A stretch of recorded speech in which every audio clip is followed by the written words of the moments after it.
Hi, Mrs. Carlson. So this is my game. It's called The Race of Change. It sounds like the rate of change, which is what this game is mostly about.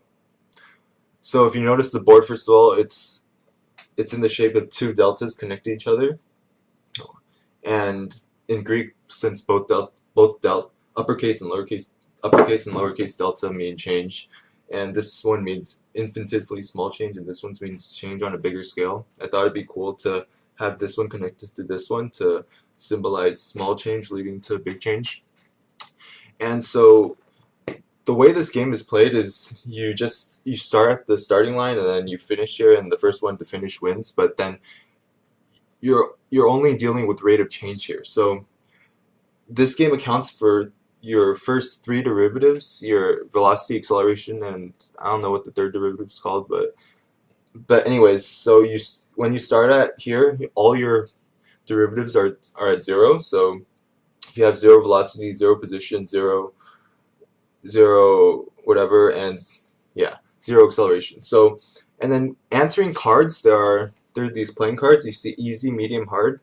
I made stacks of cards to go along with each of them. And so answering easy card right gives you +1 acceleration. Answering a medium card right gets you +2 acceleration. Answering a hard question right gets you +3 acceleration. But for each of these cards, you only get 10 seconds or 10 to 15 seconds based on difficulty. And if you don't get them right, you get subtracted the amount of acceleration that you would have gotten if you gotten the question right. So let's say, for example, you start here, you answer a medium question right, your acceleration goes to +2. So next turn, your velocity goes to 2. Well, we're not using integrals here. We're using Euler's method to make it easier. And then, so next turn, you answer one question wrong, but you answer an easy question wrong, but then your acceleration goes to 1, and you still move one step forward because your velocity is still increasing. Yeah, that makes sense. Okay. So next, I want to show you the cards I made.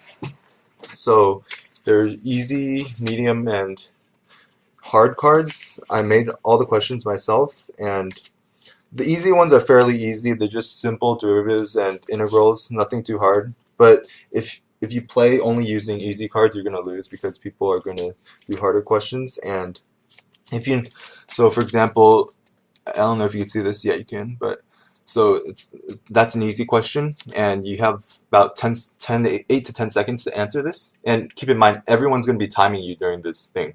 So once you answer that right, you just put it down. And if you notice that all these questions are numbered, so that when other people can look up the answers on the answer sheet that I made.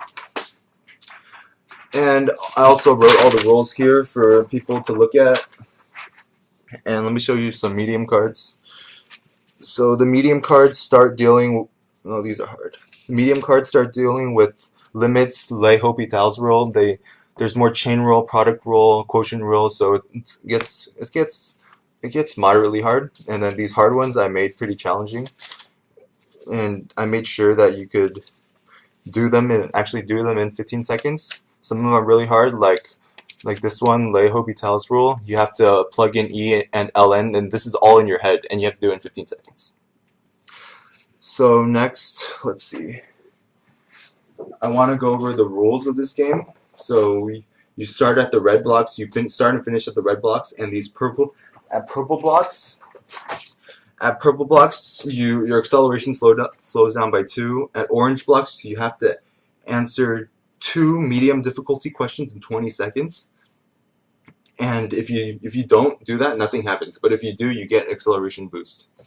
And if you land on the black block, your acceleration subtracts by 4. If you land on the brown block, you have to answer 2 hard questions in 20 seconds, which is extremely hard.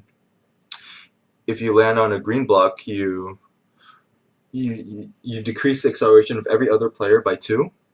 If you land on a light blue block, you increase your velocity by 2.